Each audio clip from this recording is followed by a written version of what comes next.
Hello friends, welcome back to ഗയാമി ലഷ time. ഈ രീതിയിൽ ചിക്കൻ വരട്ടിയത് നിങ്ങൾ ഉണ്ടാക്കി കഴിഞ്ഞാൽ പിന്നെ ഈ രീതിയിൽ മാത്രമേ നിങ്ങൾ ഉണ്ടാക്കുകയുള്ളൂ. അത്രയ്ക്ക് ടേസ്റ്റാണ്. എങ്ങനെയാണ് ഉണ്ടാക്കുന്നത് നോക്കിയാലോ. കടായിയിൽ ഒരു 3 ടേബിൾ സ്പൂൺ വെളിച്ചെണ്ണയാണ് ഒഴിച്ചിരിക്കുന്നത്. അതിലേക്ക് ഒരു 2 table spoon ginger garlic paste ഇട്ട് കൊടുക്കുക. അത് ആ എണ്ണയിൽ കിടന്ന് നന്നായിട്ടൊന്ന് മൂത്ത് വരണം. അപ്പോൾ നല്ലൊരു ഫ്ലേവറൊക്കെ കിട്ടും. ഇനി അതിലേക്ക് ഒരു 3 പച്ചമുളക് ചെറുതായി വട്ടത്തിൽ അരിഞ്ഞതും ചേർത്ത് നന്നായിട്ട് ഇളക്കി ഞാനൊരു 30 ചെറിയ ഉള്ളി എടുത്തിട്ടുണ്ട്. ചെറുതായിട്ട് അരിഞ്ഞതാണ്. ചെറിയ ഉള്ളി തന്നെ ഇട്ട് കഴിഞ്ഞാലാണ് ഈ ഒരു സ്വാദ് കിട്ടുന്നത്. ചെറിയ ഉള്ളി ഇല്ലാത്തവർ സവാള ഇട്ടാലും മതി, പക്ഷേ ചെറിയ ഉള്ളിക്കായിരിക്കും സ്വാദ് കൂടുതലും.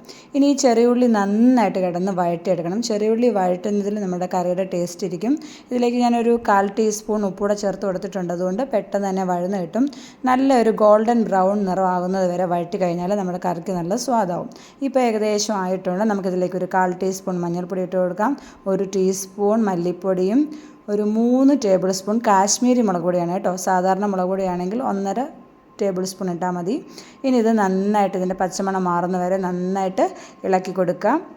ഇനി ഇതിലേക്കൊരു 1/4 ടീസ്പൂൺ ഗരം മസാലയും കൂടി ഇട്ട് കൊടുക്കുന്നുണ്ട്. എന്നിട്ട് വീണ്ടും നമുക്ക് നന്നായിട്ട് ഇങ്ങനെ ഇളക്കുക.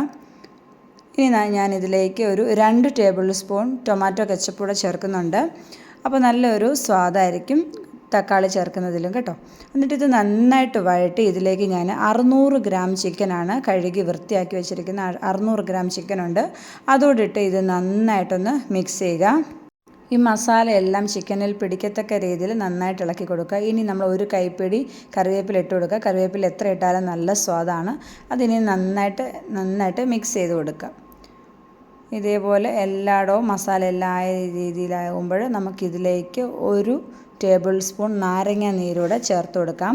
നാരങ്ങ നീരൂടെ ചേർത്ത് അത് വീണ്ടും നന്നായിട്ട് മിക്സ് ചെയ്യുക. അപ്പോൾ ഇതിലേക്ക് ഞാൻ വേവിക്കാനായിട്ട് ഒരു 1/4 കപ്പ് വെള്ളം ഒഴിച്ചു കൊടുത്തിട്ടുണ്ട്. ചെറിയ ചൂടുവെള്ളമാണ് ഒഴിച്ചു കൊടുത്തിരിക്കുന്നത്. എന്നിട്ട് അടച്ച് വെച്ച് നന്നായിട്ട് വേവിക്കുക. ഇടയ്ക്കിടയ്ക്ക് നമുക്കിതൊന്ന് തുറന്നു കൊടുത്തിട്ട് വീണ്ടും ഇളക്കി കൊടുക്കണം. അടിക്കൊന്നും പിടിക്കാതെ. നമ്മളൊരു നോൺ സ്റ്റിക്ക് പാത്രം എടുത്തിരിക്കുന്നതുകൊണ്ട് അടിക്ക് പിടിക്കുകയില്ല. എങ്കിലും നമ്മൾ ഇടയ്ക്കിടയ്ക്ക് ഒരു 3-4 വട്ടം ഒരു 5 മിനിറ്റ് കഴിയുമ്പോൾ ഇങ്ങനെ എടുത്ത് ഇളക്കിയിട്ട് കൊടുക്കുക. ഇപ്പോൾ നമ്മുടെ ചിക്കനിൽ നിന്ന് തന്നെ നല്ല വെള്ളം ഇറങ്ങിയിട്ടുണ്ട്. ഇനി ഈ വെള്ളത്തിൽ കിടന്നിത് നന്നായിട്ടൊന്ന് പറ്റണം. കണ്ടോ, ഇപ്പം നമ്മളുടെ ചിക്കനൊക്കെ നന്നായിട്ട് പറ്റി വന്നിട്ടുണ്ട്. ഇതിനെയാണ് നമ്മൾ സ്വാദ് കൂടുന്ന കാര്യം ചെയ്യുന്നത്.